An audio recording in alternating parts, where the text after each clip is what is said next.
Hello students, कैसे हो आप लोग। तो मौर्य एजुकेशन में आपका फिर से एक बार स्वागत है। स्टूडेंट्स, आज हम पढ़ेंगे कैपिटल एंड ड्राइंग क्या होता है। इसके पहले का हमने already first second third 3 part में वीडियो बेसिक कॉन्सेप्ट का अपलोड किया है बच्चों। अगर आपने उसको नहीं देखा है, नहीं उसको समझा है, तो प्लीज़ हमारे चैनल पर विजिट करके उसको भी देख लीजिए, समझ लीजिए, क्योंकि कॉन्सेप्ट इज़ अ पावर। अगर आपको कॉन्सेप्ट क्लियर नहीं रहेगा तो आप आगे इसको समझने में आपको कन्फ्यूजन बराबर बना रहेगा। तो इसके लिए आपको स्टेप बाय स्टेप समझना बहुत ज़रूरी है। और बुक कीपिंग एंड अकाउंटेंसी पढ़ रहे हैं तो कॉन्सेप्ट भी आपका क्लियर होना चाहिए। एक एक चीज़ की वैल्यू आपको मालूम रहनी चाहिए कि ये क्यों है और किसके लिए है। तो इस तरह से आगे की कड़ी में हम पढ़ेंगे कैपिटल एंड ड्राइंग क्या होता है। देखिए, कैपिटल हम उसको बोलते हैं the total amount invested into the business by owner is called capital. मतलब कैपिटल को हम हिंदी में बोलते हैं पूंजी। पूंजी मतलब क्या?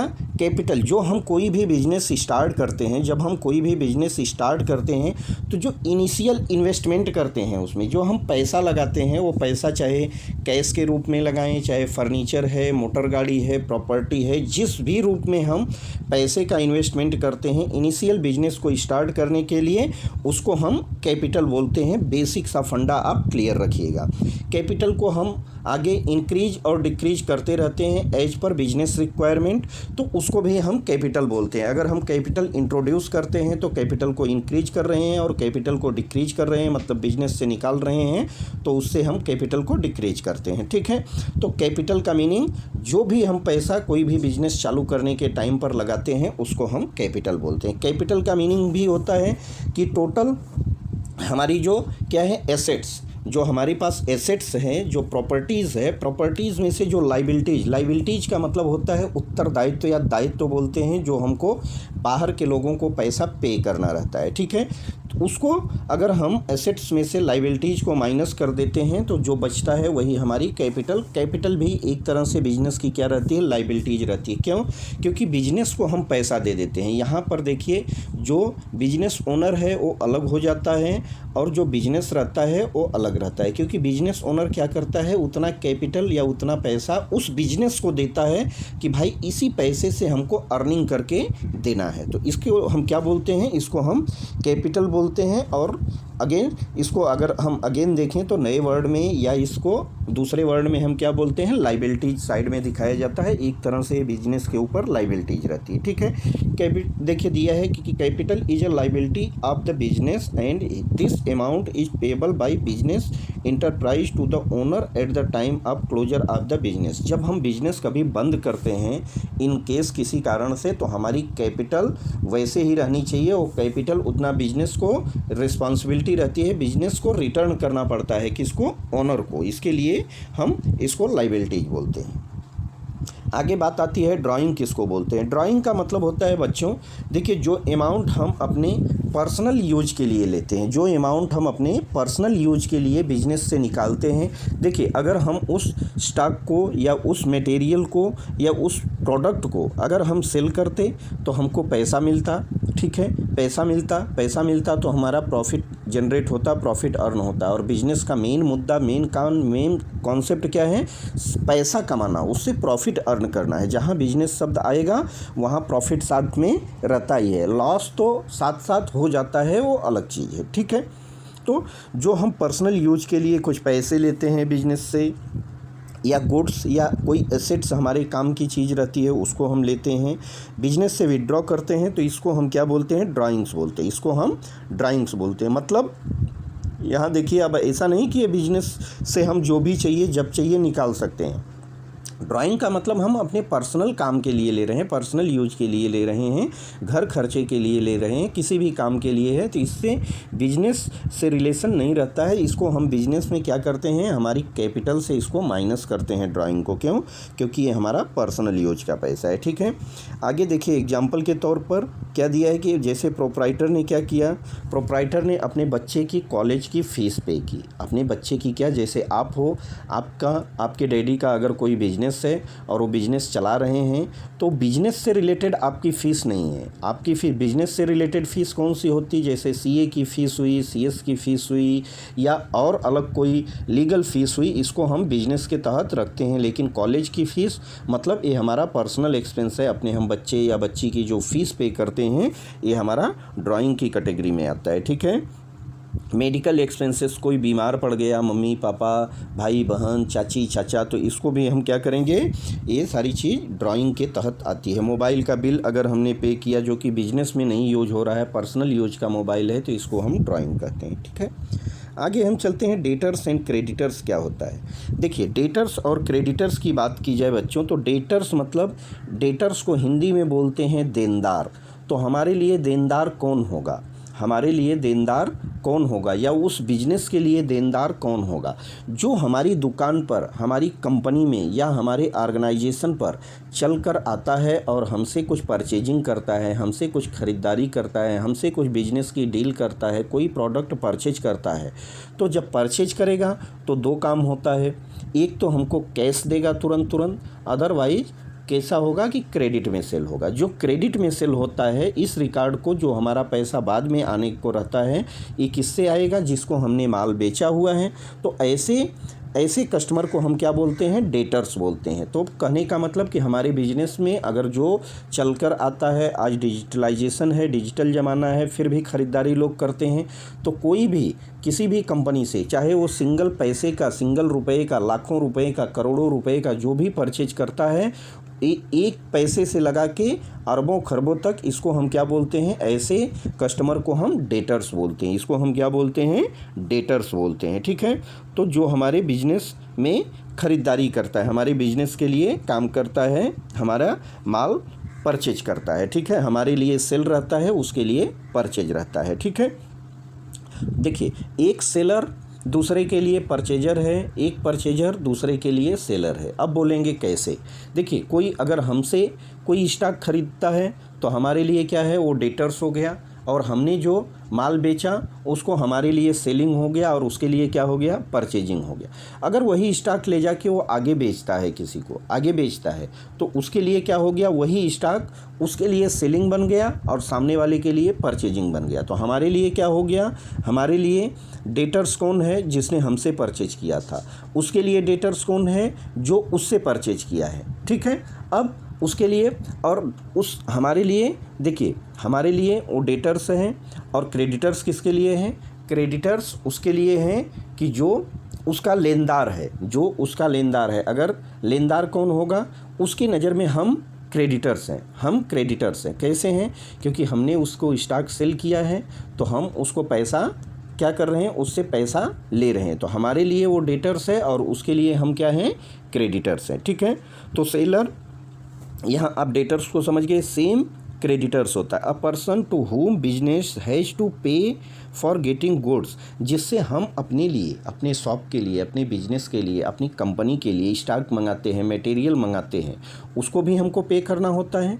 अब उसके नज़र में हम क्या हैं, उसके नज़र में तो हम क्या हैं, डेटर्स हैं, पैसा उसको हमको देना है, और उसकी नज़र में हम क्या हैं, उसकी नज़र में हम क्रेडिटर्स है, उसके नज़र में हम क्या हैं, डेटर्स हैं। लेकिन हमारी नज़र से हम क्या हैं, अपने लिए अगर हम देखें, किसी से हमने स्टॉक मंगाया है तो हम क्या हैं, वहाँ पर क्रेडिटर्स हैं, हम क्रेडिटर्स हैं, हम लेनदार हैं। किससे, जिससे हमने माल मंगाया है।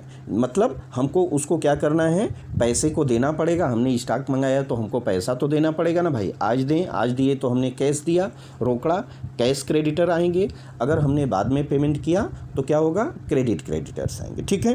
तो इसको हम क्रेडिटर्स बोलते हैं। बैड डेट्स किसको बोलते हैं, देखिए बच्चों, बैड डेट्स का मीनिंग होता है, बैड से डेट्स जो हमने, अगर बिजनेस के देखिए दो पहलू होते हैं, एक तो होता है प्रॉफिट एंड लॉस। हमेशा जैसे एक सिक्के के दो पहलू होते हैं, ऐसे ही बिजनेस में भी क्या होता है कि प्रॉफिट एंड लॉस दोनों साथ साथ रहता है, दोनों साथ साथ रहता है। एक समझ लीजिए, इसको हम क्या बोल सकते हैं, हिंदी में बात करें तो इसको हम चोली दामन का साथ बोल सकते हैं, ऐसा बोल सकते हैं। क्यों, क्योंकि एक दूसरे से हमेशा कनेक्ट रहते हैं। जहाँ प्रॉफिट की बात करेंगे वहाँ साथ साथ लॉस रहता ही रहता है। क्यों रहता है, क्योंकि हम प्रॉफिट के बारे में हमेशा सोचते हैं, लेकिन कभी कभी हमसे लॉस हो जाता है। लॉस हम करना नहीं चाहते हैं कि किसी बिजनेस मैन से आप पूछोगे भाई बिजनेस क्यों किए हो, तो वो बोलेगा भाई प्रॉफिट कमाने के लिए। कोई ऐसा नहीं मिलेगा कि जो बोलेगा कि मैं लॉस कमाने के लिए या लॉस करने के लिए बिजनेस किया हूँ। ठीक है, तो आप इस पॉइंट को ध्यान रखिएगा। और बैड डेट्स का मीनिंग होता है कि जो पैसा हमको डेटर्स से आने वाला है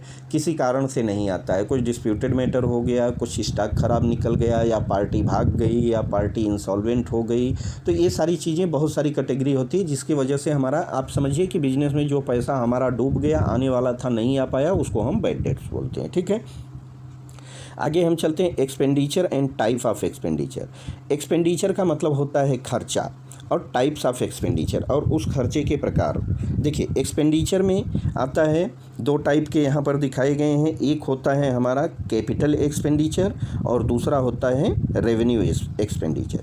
कैपिटल एक्सपेंडिचर हम उसको बोलते हैं बच्चों कि जो एक्सपेंडिचर लॉन्ग टाइम के लिए बिजनेस से जुड़ा रहे उसको हम कैपिटल एक्सपेंडिचर बोलते हैं। उसको हम क्या बोलते हैं?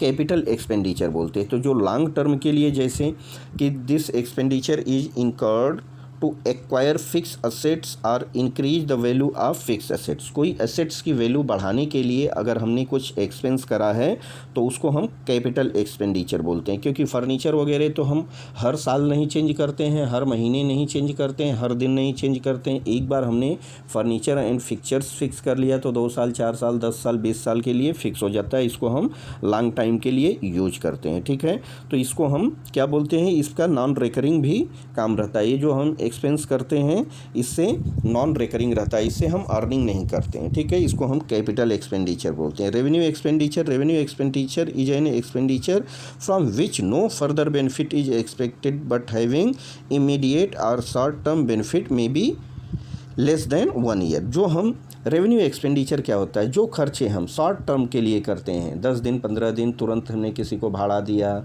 या फ्रेट दिया या कुछ ऐसा काम किया जो कि शॉर्ट टर्म्स उसका बेनिफिट होता है या शॉर्ट टर्म्स के लिए एक्सपेंस किया जाता है, इसको हम रेवेन्यू एक्सपेंडिचर बोलते हैं। ठीक है, जो कि ट्रेडिंग, जिसका डायरेक्ट रिलेशन किससे होता है? बिजनेस के प्रॉफिट एंड लॉस से होता है। और हमेशा एक्सपेंडिचर जो रहता है, एक्सपेंडिचर को हम डेबिट कॉलम में दिखाते हैं क्योंकि खर्चा हमारा क्या करता है? हमारे प्रॉफिट को कम करता है। तो हमारा जिससे प्रॉफिट कम होता है हमारे लिए क्या है? वो सारी चीज़ें खर्चे हैं। आगे डिफर्ड रेवेन्यू एक्सपेंडिचर आता है।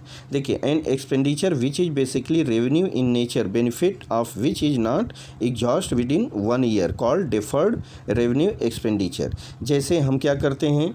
रिटर्न ऑफ, इसको हम तुरंत नहीं करते हैं। जैसे हमने क्या किया कि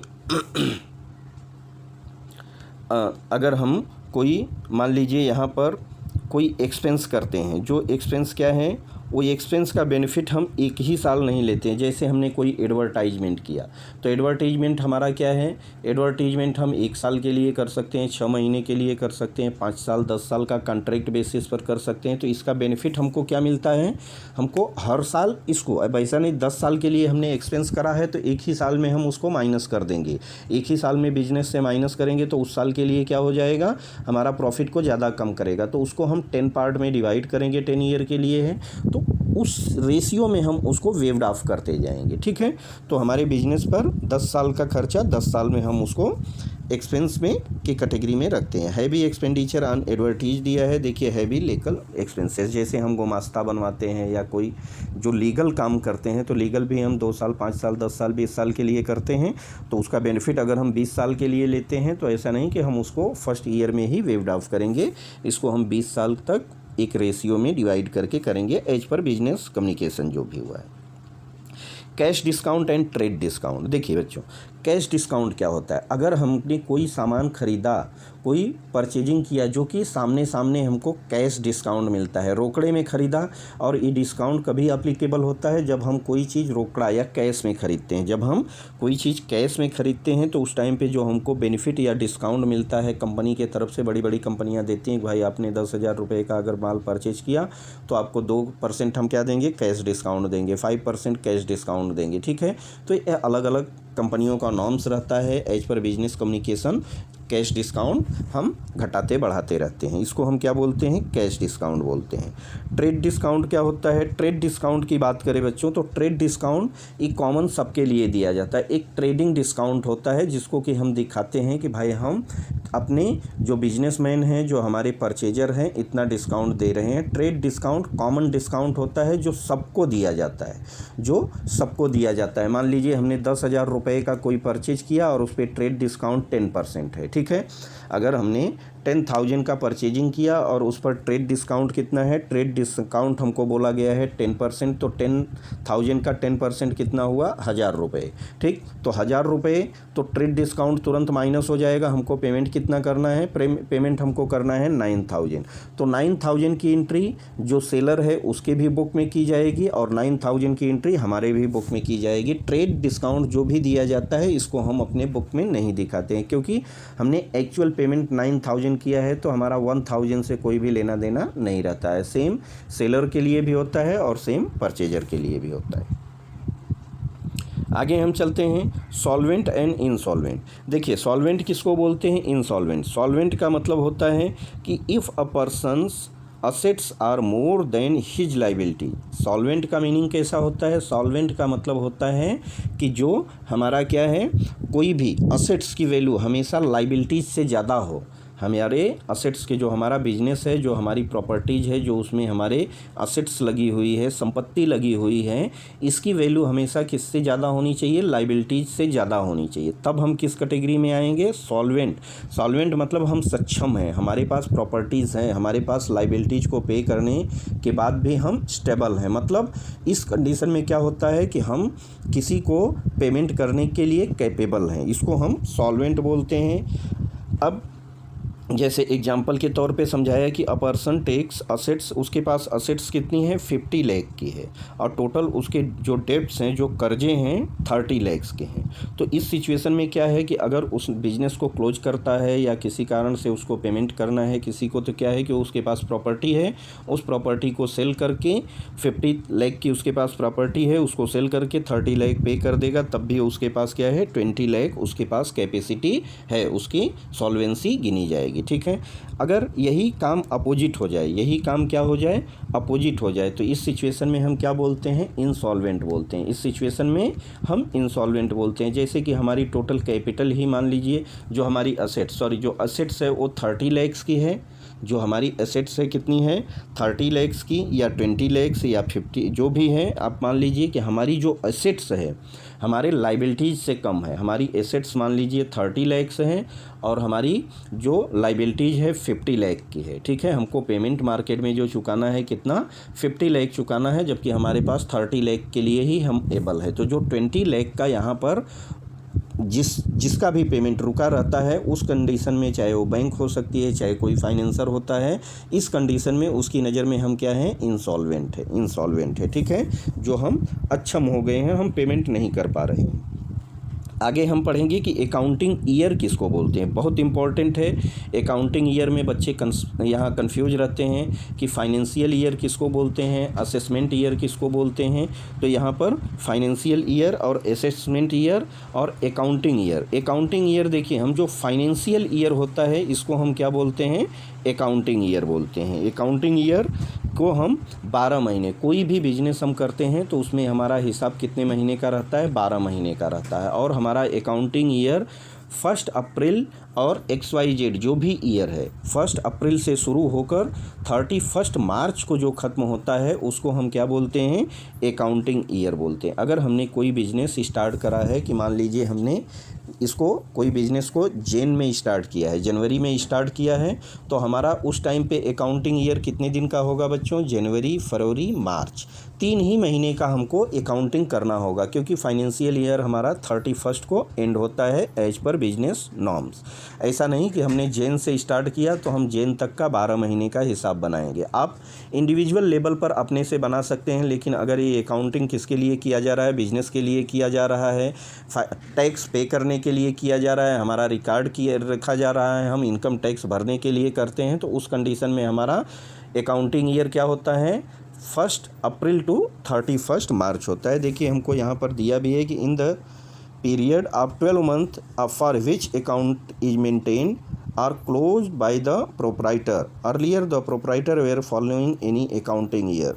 calendar year, financial year, any other year as per tradition वो कर सकता है, ठीक है। But now income tax purpose, अभी क्या बताया गया कि हम अपने ओन कैलकुलेशन के लिए हम जैसे दिवाली से दिवाली रख लें, ठीक है, चाहे हम 1 जन से 31 दिसंबर रख लें, चाहे हम मई टू मई रख लें, ठीक है। इस सिचुएशन को हम अपने हिसाब से रख सकते हैं, लेकिन टैक्स पेयर के हिसाब से, टैक्स पर्पज के हिसाब से हमारा जो अकाउंटिंग ईयर रहता है 31 मार्च को एंड होता है और 1 अप्रैल से स्टार्ट होता है, सॉरी तो 1 अप्रैल टू 31 मार्च के टाइम को हम क्या बोलते हैं, अकाउंटिंग ईयर बोलते हैं, ठीक है। तो ये चीज़ को आप ध्यान में रखिएगा, आगे आप जब क्वेश्चन करने लगेंगे तो ये सारे डाउट आपके क्लियर हो जाएंगे, ठीक है।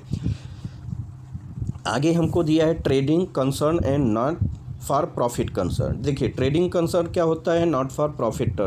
Trading concern a business concern established with the object of earning profit by selling goods is known as trading curse.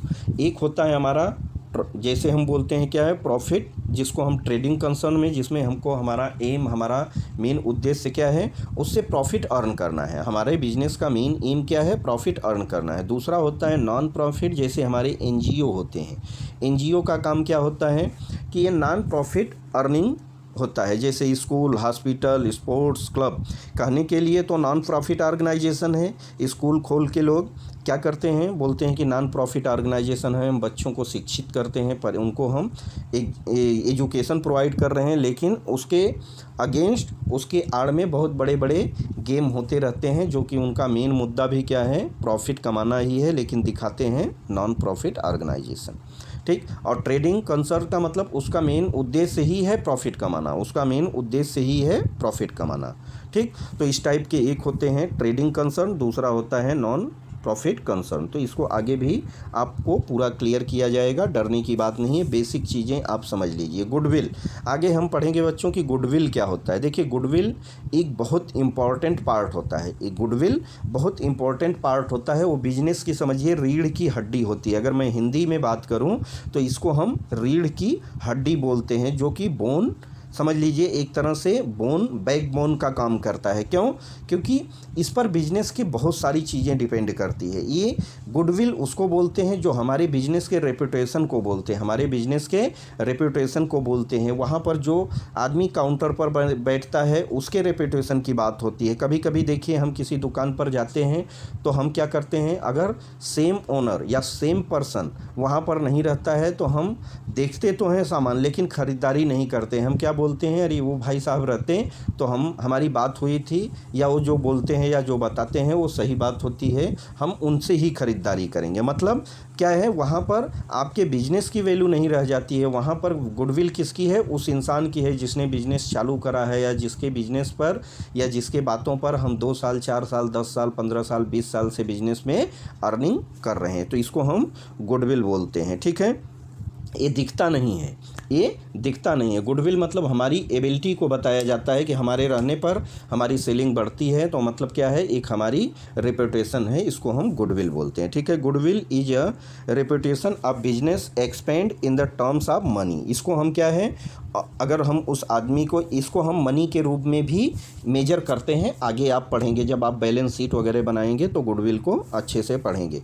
Goodwill is intangible assets, मतलब ये दिखती नहीं है। गुडविल क्या है, एक रेपुटेशन है, एक असेट्स गिनी जाती है। ये भी बिजनेस की क्या है, बहुत बड़ी एसेट्स है। आपने करोड़ों का बिजनेस तैयार कर लिया है, लेकिन बिजनेस की कोई गुडविल ही नहीं है, उस इंसान या उस बिजनेस की कोई गुडविल ही नहीं है, तो आपका बिजनेस अच्छा नहीं चल सकता है। प्रॉफिट एंड लॉस, आगे हम पढ़ेंगे बच्चों, प्रॉफिट क्या होता है, लॉस क्या होता है। देखिए प्रॉफिट सीधी सीधी बात है, हमने क्या किया, 100 रुपये की कोई सामान लाई और 120 रुपये में बेच दिए। 100 रुपये में कोई सामान हम लाए और 120 रुपये में बेच दिए। जब 100 रुपये की सामान हमने 20 रुपये एक्स्ट्रा में बेचा, मतलब क्या हो गया, हमको 20 रुपये का प्रॉफिट हुआ, 20 रुपये का हमारा प्रॉफिट हुआ। तो अगर कोई भी सामान, मैंने एक एग्जाम्पल बताया है, आपके पास लाखों एग्जाम्पल है कि अगर कोई भी प्रोडक्ट हम प्रॉफिट अर्न करके बेचते हैं तो उसको हम प्रॉफिटेबल बिजनेस या बिजनेस का प्रॉफिट बोलते हैं। चाहे हमने सब्जी ही क्यों न हो, चाहे हमारा मेडिकल स्टोर क्यों न हो, चाहे हमारा किराना स्टोर ही क्यों न हो, जो हम अर्निंग करते हैं, जो प्रॉफिट अर्न करके हम कोई सामान को सेल करते हैं, उसको हम क्या बोलते हैं, प्रॉफिट बोलते हैं। जैसे कि हमने मान लीजिए 50,000 का, अभी हमने बताया 100 रुपये का, यहाँ दिया एक 50,000 का गुड्स हमने सोल्ड किया और उसको क्या है, उसकी कॉस्टिंग जो है, उसकी ख़रीदी कितनी है या उसको मैन्युफैक्चरिंग कितनी है, 30,000 है, तो हमारा प्रॉफिट कितना हो जाएगा, 20,000 हो जाएगा।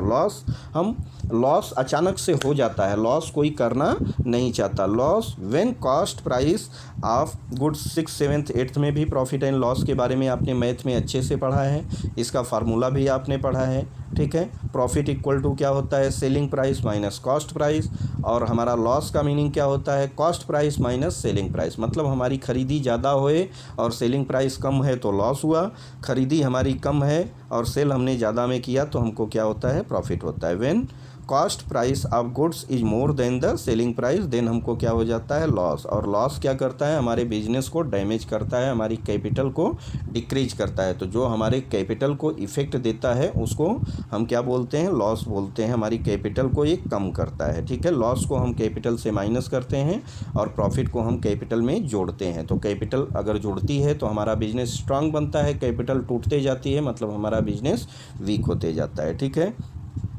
50,000 का हमने सेलिंग किया और उसकी कॉस्टिंग कितनी थी, 60,000 थी, 60,000 की, तो हमारा लॉस कितना हो गया, 10,000। तो इसको हम लॉस बोलते हैं। इनकम देखिए, प्रॉफिट को ही अगर हम देखा जाए तो उसको हम इनकम के रूप में बोलते हैं, हम डायरेक्ट ये नहीं बोलते हैं हमारी प्रॉफिट कितनी। हम इनकम में क्या आता है बच्चों कि जो हम प्रॉफिट अर्न करते हैं उसमें से भी हमको कुछ एक्सपेंस माइनस करने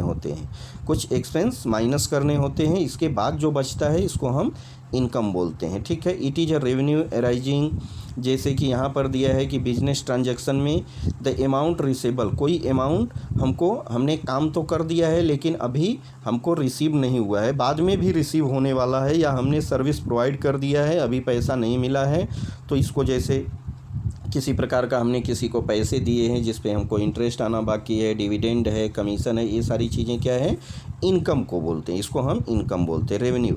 it is the income that the business has from the normal business activity, usually from the sale of goods and service to the customer, इसको हम रेवेन्यू बोलते हैं, ठीक है। आगे हम थोड़ा सा यहाँ पर देख लेते हैं बच्चों, एसेट्स क्या होता है, लाइबिलिटीज एंड नेटवर्थ। देखिए assets, any physical things are right owned by the monetary value is called the assets.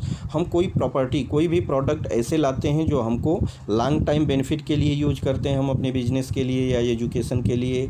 जैसे मान लीजिए हमारा क्या है, एजुकेशन का फील्ड है, एजुकेशन के फील्ड में हमने लैपटॉप लिया या हमने डिजिटल बोर्ड लिया, या बहुत सारी चीज़ें होती है जो हम अपने बिजनेस को या हम अपने यूट्यूब चैनल को और अच्छे से इंक्रीज करने के लिए, उस पर अच्छा परफॉर्मेंस देने के लिए अगर हम कुछ बड़ा इन्वेस्ट करते हैं तो इसको हम क्या बोलते हैं, एसेट्स बोलते हैं, क्योंकि उसका यूज हमको 1 दिन 2 दिन नहीं करना रहता है, हम लॉन्ग टाइम के लिए यूज करते हैं और इसको हम आगे यूज करते रहेंगे, तो इसको हम एसेट्स बोलते हैं। अदर वर्ड में बिजनेस की भाषा में देखें तो हमने एजुकेशन का बताया, बाकी में आप ले लीजिए कि बिजनेस जैसे हमने कोई लैंड, कोई ज़मीन खरीदा, कोई गुडविल है, पेटेंट है, कंप्यूटर है, ये सारी चीज़ें हमारी एसेट्स आती हैं। Types of assets, fix assets या non current asset. Fix assets में जैसे कि जिसको हम यहाँ वहाँ ट्रांसफ़र नहीं कर सकते हैं, जहाँ हम रोज़ झोले में भर के उसको लेके घूम नहीं सकते हैं, उसको हम क्या बोलते हैं, फिक्स एसेट्स बोलते हैं। जैसे लैंड, हमने ज़मीन जहाँ पर ख़रीदी वहीं पर वो फिक्स रहेगी, आज भी फिक्स रहेगी,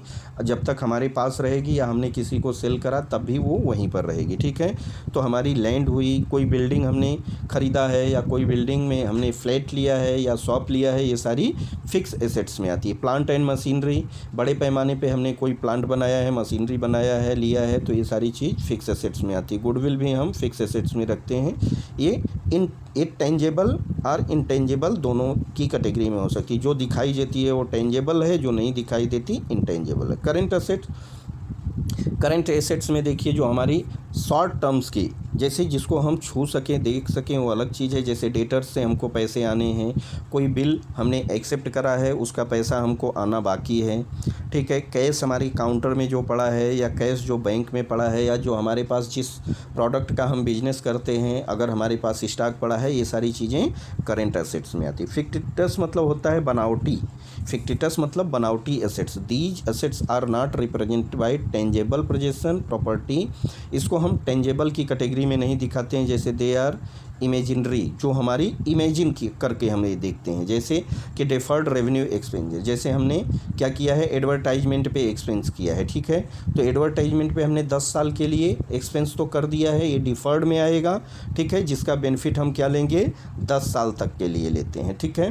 तो इसको हम फिक्टिटस एसेट्स बोलते हैं। लायबिलिटी, जो हमको अपने बिजनेस से पैसा किसी को पे करना रहता है, इसको हम लायबिलिटीज बोलते हैं। जैसे कि हमने कोई लोन लेके रखा है अपने बिजनेस के प्रमोट के लिए, अपने फाइनेंस को बढ़ाने के लिए, अपने बिजनेस को आगे ग्रो करने के लिए ही लोन लिया है, तो हमारी रिस्पॉन्सिबिलिटी क्या है कि उस पैसे को या उस इंटरेस्ट को टाइम टू टाइम चुकाना चाहिए। तो लोन हो गया, क्रेडिटर्स हो गया, जिसने हमको माल सप्लाई किया है उसका भी पैसा टाइम पर मिलना चाहिए, भी लायबिलिटी जाता है। बैंक से हमने कोई ओडी यूज किया है, ओवरड्राफ्ट लिया है, तो भी टाइम टू टाइम देना चाहिए, इसको हम लायबिलिटीज बोलते हैं। कोई आउटस्टैंडिंग एक्सपेंस से हमने एक्सपेंस तो करा है लेकिन पेमेंट नहीं किया है, ये भी हमारी लायबिलिटी जाती है। टाइप्स ऑफ लायबिलिटीज, देखिए कुछ हमारी फिक्स्ड लायबिलिटीज होती है, कुछ हमारी करेंट्स लायबिलिटीज होती है, ठीक है। जैसे लॉन्ग टर्म्स के लिए लोन है, फ्रॉम बैंक से हमने लिया है या किसी फाइनेंशियल इंस्टीट्यूट से लिया है, तो इसको हम फिक्स लायबिलिटीज बोलते हैं। ये हमारी फिक्स लायबिलिटीज है, बिजनेस में चलते रहती है, हम जब तक पेमेंट नहीं कर देते हैं तब तक ये हमारे लायबिलिटीज साइड में दिखते रहेगा, जो इंटरेस्ट रहेगा उसको हमको पे करना रहता है, ठीक है। इसको हम फिक्स लायबिलिटीज बोलते हैं। करंट लायबिलिटी, जैसे हमने किसी से शॉर्ट टर्म्स के लिए कुछ पैसे लिए, कुछ लोन लिए, कोई ऐसे सामान लिया जिसको कि हमको शॉर्ट टर्म्स, महीने 2 महीने 4 महीने के लिए लिया है, तो उसको हमको चुकाने के लिए करंट लायबिलिटी उसको हम बोलते हैं। करंट लायबिलिटी रेगुलर करंट, जैसे हमने किसी से कैश का ट्रांजैक्शन किया है, ये सारी चीज़ें, या क्रेडिटर्स है, क्रेडिटर्स ऐसा नहीं कि वो पैसा 1 साल में ही दे, 10 दिन 20 दिन महीने दिन में हमको चुकाना रहता है, तो इसको हम करंट लायबिलिटीज बोलते हैं। बिल्स हमने एक्सेप्ट करा है, उसका हमको पेमेंट करना है, तो इसको भी हम करंट लायबिलिटीज में। Net worth of owners equity और कैपिटल, हमारी नेट वर्थ क्या होती है। देखिए नेट वर्थ का मतलब होता है कि जो हमारा नेट वर्थ क्या होता है, जो हमारी नेट प्रॉपर्टी एसेट्स को, उसकी वैल्यू को हम बताते हैं। The amount of fund provided by the proprietor in the business is called capital, जो हम अपने बिजनेस में पैसा इनिशियल टाइम पर लगाते हैं उसको हम कैपिटल बोलते हैं। As well as the excess of assets over liability, जो हमारी एसेट्स है, एसेट्स को क्या करेंगे, एसेट्स की वैल्यू लायबिलिटीज से ज़्यादा रहती है, तो उसको हम क्या बोलते हैं, कैपिटल बोलते हैं। इसके पहले भी हमने बताया कि assets minus liabilities equal to capital होता है, ठीक है। और उसी कैपिटल को हम क्या बोलते हैं, नेटवर्थ। अगर हमारी कैपिटल बढ़ रही है तो हमारी क्या है, नेटवर्थ बढ़ रही है, ठीक है। Net worth includes capital and reserve, कोई हमने रिजर्व फंड रखा है तो उसको भी हम कैपिटल के कैटेगरी में रखते हैं। Capital can be in the form of cash और इन काइंड, वो हमारा चाहे कैश के रूप में हो सकता है, चाहे प्रॉपर्टीज़ के रूप में हो सकता है। हमने क्या करा, हमने कैपिटल प्रॉफिट अर्न करते करते कोई प्रॉपर्टी बनाया, तो प्रॉपर्टी किस में हो गई, फिक्स एसेट्स के रूप में हो गई, तो ये भी हमारी कैपिटल केस में आएगी। Net worth equal to owners equal to capital. देखिए ओनर्स इक्विटी मतलब क्या हुआ, कैपिटल बोलते हैं उसको। टोटल इक्विटी किसको बोलते हैं, टोटल इक्विटी मतलब टोटल एसेट्स, और क्रेडिटर्स इक्विटी जो हमको बाहर के लोगों को पैसा पे करना है उसको हम लायबिलिटीज बोलते हैं, ठीक है। तो owners equity equal to total equity minus creditors equity को माइनस कर देते हैं, तो हमारी जो बचती है वही हमारी नेटवर्थ या ओनर्स इक्विटी गिनी जाती है, ठीक। यहाँ पर हम थोड़ा सा एग्जाम्पल के माध्यम से समझ लेते हैं बच्चों, ये वीडियो बहुत लंबा हो जाएगा तो आपको कन्फ्यूजन होगा, बस हम इसी वीडियो को यहीं पर एंड करेंगे। देखिए जैसे हमको एग्जाम्पल में दिया है, एग्जाम्पल को आप ध्यान से समझिए। एग्जाम्पल इसके लिए दिया जाता है कि आपका कॉन्सेप्ट क्लियर रहे। अगर हमारी कैपिटल बिजनेस में कितनी है, 40,000 है, क्रेडिटर्स हमारे कितने हैं, नहीं 4 लाख दिया है, हमारी कैपिटल कितनी है 4 लाख की है, और हमारे क्रेडिटर्स कितने हैं 2 लाख के हैं, तो हमारी नेट टोटल असेट्स और हमारी टोटल इक्विटी कितनी है 6 लाख। देखिए तो टोटल इक्विटी कैसे हम निकालेंगे, हमारी लायबिलिटीज़ कितनी है, लायबिलिटीज मार्केट में 2 लाख की है, और हमारी कैपिटल कितनी है, हमने 4 लाख का इन्वेस्ट करा है, तो 4 लाख प्लस क्रेडिटर्स जो देना है, टोटल हमारी इक्विटी कितनी है 6 लाख की एसेट्स से, ठीक है। आगे देखिए बी में दिया है टोटल एसेट्स आर 1,50,000 और आउटसाइड लाइबिलिटीज़ कितनी है 50,000, क्रेडिटर्स इक्विटी है। तो हमारी यहाँ पर कैपिटल क्या हो जाएगी, हमारी क्रेडिटर्स इक्विटी देखिए 50,000 है और एसेट्स हमारी कितनी है 1,50,000 माइनस कैपिटल को अगर हम माइनस करेंगे तो क्रेडिटर्स इक्विटी 50,000 आएगी। ठीक है।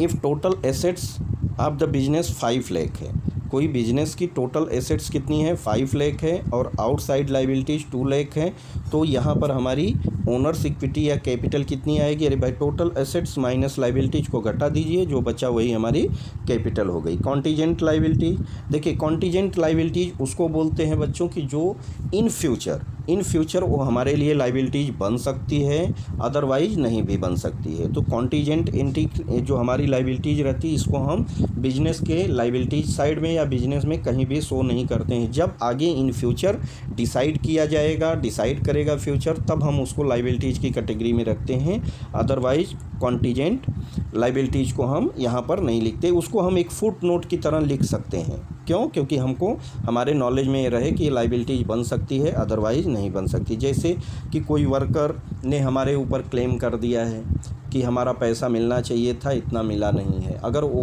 कोर्ट में पिटीशन दायर कर दिया है, तो अगर इन केस वो 2 साल 4 साल 10 साल बाद केस जीतेगा तब हमारे ऊपर लाइबिलिटीज़ बनेगी। तो अभी से हम अपने सर पर उसको लाइबिलिटीज़ क्यों बनाएं? तो एज पर डिपेंड करेगा किस पे, जो कोर्ट का हमको वर्डिक्ट, जो कोर्ट का हमको आर्डर आएगा तब वो हमारे लिए लाइबिलिटीज़ बनेगी। अदरवाइज अगर हम केस वो हार गया तो हमारे लिए कोई लाइबिलिटीज़ नहीं है। ठीक है।